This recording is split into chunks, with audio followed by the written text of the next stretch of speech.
Go.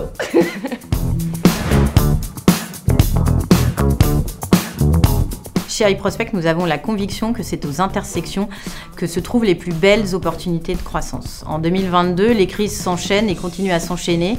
Et il y a une nouvelle intersection en fait, qui fait particulièrement sens, c'est celle de réconcilier les enjeux court terme et les enjeux long terme. Il faut adresser à la fois le plus justement possible l'urgence des enjeux business court terme de nos annonceurs, en utilisant notamment dès le diagnostic de la marque les data e-shopper pour des ciblages toujours plus performants. La performance court terme donc, mais aussi la performance long terme en aidant nos annonceurs à poser les jalons de leur résilience sur le long terme. Comment? En ayant une utilisation circulaire de la donnée, en concevant des expériences de marque transformatives, c'est-à-dire utiles, qui adressent les mutations de leur catégorie. Et enfin, en appuyant les efforts de communication responsable de nos clients pour des publicités toujours plus inclusives ou décarbonées. Et finalement, c'est une bonne nouvelle. En 2022, ce nouveau narratif autour des intersections qui nourrissent une accélération durable nous ont permis de séduire de nouveaux clients. Etam, Vestiaire Collective ou encore le groupe VP. Et une réinvention finalement forte qui ne se fait pas au détriment de nos clients actuels puisque nous avons conservé BMW cette année et nous avons travaillé évidemment à gagner le gouvernement avec l'intégralité du groupe Dentsu. Les intersections, c'est ce qui nous permet d'innover, de faire un pas de côté. Elles viennent servir un positionnement qui nous est collectivement cher, l'esprit pionnier. Si je dis collectivement, c'est parce que ce positionnement, il est issu d'une écoute de nos talents, d'un travail collectif. Et cet esprit pionnier, on le souhaite au service de pure players ambitieux, de challengers audacieux, des infatigables pionniers de leur secteur ou encore des acteurs du luxe. Pourquoi? Parce que le luxe est par définition même à l'avant-garde. Notre stratégie, c'est d'utiliser ces intersections pour enrichir l'interne et nous permettre finalement de performer dans une période de guerre des talents. Je voudrais vous partager plusieurs chiffres.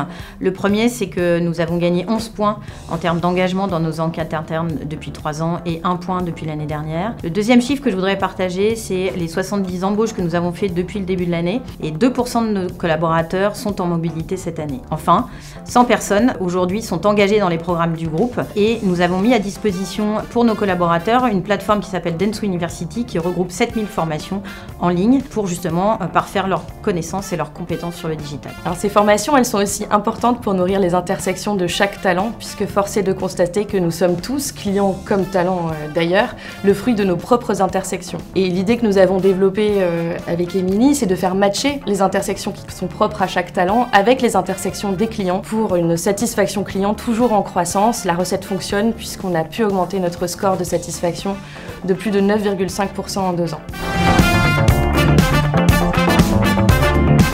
Nos ambitions en 2023, c'est de évidemment rester pionnier, d'ouvrir de nouvelles voies et de créer de nouvelles opportunités. Et comment on fait ça? On fait ça en croisant des expertises dans un premier temps. On peut parler de l'hybridité de la mesure dans un monde cookie-less et aussi en faisant des intersections entre nos expertises.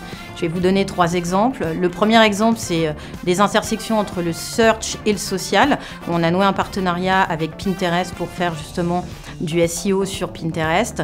Le deuxième exemple, c'est le SEO et le SIA, où on a créé des intersections et ce qui nous a permis de travailler sur un outil propriétaire qui s'appelle le One Visibility, qui permet en fait d'embrasser finalement une stratégie globale search. Et enfin, le dernier exemple, c'est le tracking, l'intersection entre le tracking et la RSE, où on a déployé récemment le Tag Cleaner qui a vocation à nettoyer les tags sur les sites internet et à permettre l'accélération du chargement d'une page d'un site internet. Rester pionnier aussi en maintenant l'innovation au cœur de notre proposition. Et pour ça, on a créé une équipe au début de l'année qui s'appelle le Futur Lab, qui est une équipe de consulting pour anticiper le futur de nos métiers en nouant des partenariats évidemment avec les régies publicitaires ou d'autres technologies. L'illustration la plus récente, c'est ce qu'on a pu produire avec Amazon Marketing Cloud en mettant une couche servicielle autour du stack technologique. Rester pionnier, c'est donner à chacun les moyens d'être le moteur de la transition publicitaire, d'abord en les sensibilisant à la décarbonation de la publicité et ensuite en les formant à la fresque du climat.